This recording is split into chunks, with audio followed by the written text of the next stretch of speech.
Alright, boss stop po. For today's video guys, punta tayo sa LTO, Land Transportation Office, sa Central Office, Pinahan, East Avenue. Dala natin ang mga kompletong requirements natin. Iiwan muna natin si Mamba kasi magkukumit lang tayo. Bali kasabay ko pala ang aking baby na si Judy. Takay kami tricycle. Bali doon ako magbubuk sa may palengke papuntang Quezon City.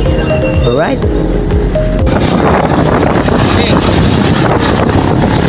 Meanwhile, at nang makarating na nga ako sa palengke, nagkanya-kanya muna kami ng aking baby. Sumakay na agad ako ng joyride papuntang Pinahan, Quezon City.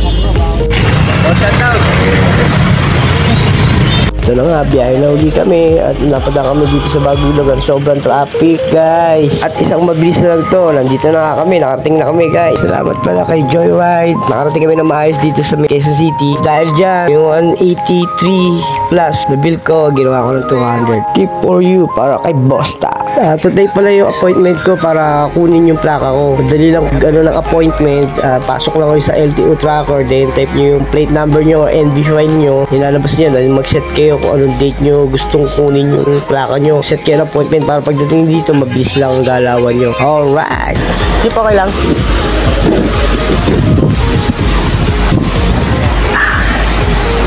Dito sa plaka guys, magbibait ang mga dito. Diyan sa East Ave, Central Office ng Land Transportation. Ito guys, hintayin na lang natin yung plaka natin na i-release kasi kinuha na yung babae yung natin mga papers, kuwano. Alright, hintayin na lang tayo. Alright guys, nakuha na natin yung ating plaka guys.